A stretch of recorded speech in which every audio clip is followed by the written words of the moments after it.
जय भीम साथियों। आज हम इस वीडियो में बात करेंगे संत कबीर के बारे में। कबीर को कबीरदास या कबीर साहब के उपनाम से भी संबोधित किया जाता है।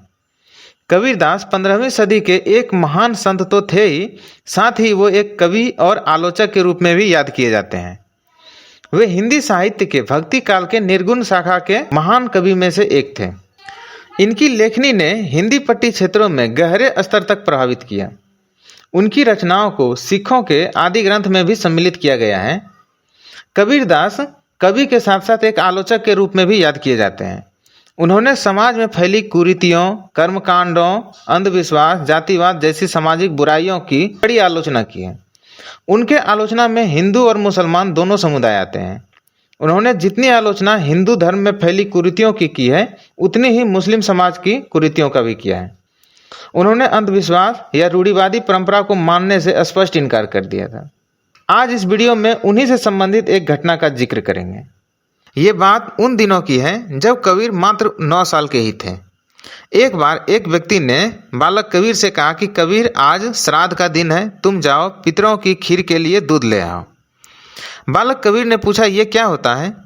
तो उस व्यक्ति ने कहा कि हमारे यहाँ ये परंपरा है, जब कोई व्यक्ति इस दुनिया से गुजर जाते हैं तो उस मृत व्यक्ति के परिजन उस मरे हुए व्यक्ति के लिए खीर चढ़ाता है, ताकि उसकी आत्मा को भूखा भटकना ना पड़े और उनकी आत्मा को तृप्ति मिले।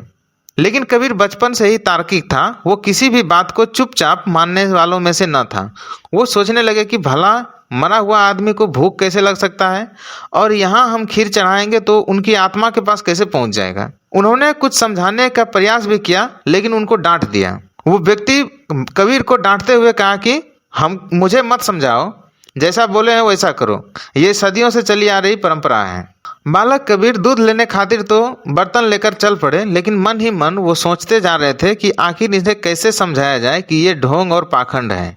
रास्ते में उसे एक मरी हुई गाय दिखाई पड़ी, जिसे गांव वालों ने रास्ते के किनारे फेंक दिया था।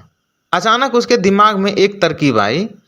वो मरी हुई गाय के नजदीक गया और आसपास के घास को उखाड़कर गाय के पास डाल दिया और दूध का बर्तन बगल में रखकर वहीं बैठ गया। जब काफी समय बीत गया तो वह व्यक्ति सोचने लगा कि अब तो पितरों को छिकाने का टाइम होने जा रहा है, लेकिन कबीर अभी तक नहीं आया है। आखिर क्या कारण है? थक हार कर वो व्यक्ति खुद ही कबीर को ढूंढने चल पड़े। वो अभी कुछ ही दूर गए थे कि उन्होंने देखा कि कबीर एक मरी हुई गाय के पास बैठा है और बर्तन भी वहीं बगल में रखा हुआ है। बालक कबीर को वहां बैठा देख उस व्यक्ति ने कहा, अरे कबीर, तू दूध लेने गया नहीं? पितरों को छिकाने का टाइम होने को जा रहा है और तुम अभी यहाँ आराम से बैठा हुआ है। इस बात पर बालक कबीर बोले कि हम इस गाय को घास खिला रहे हैं। ये गाय पहले पेट भरकर घास खाएगी, तभी तो दूध देगी। यह सुन वह व्यक्ति गुस्से से तमतमा गए और बोले, अरे ये गाय तो मरी हुई है, भला मरी हुई गाय कैसे घास खाएगी? इस बात पर कबीर ने शांति से जवाब दिया कि ये गाय तो आज मरी है।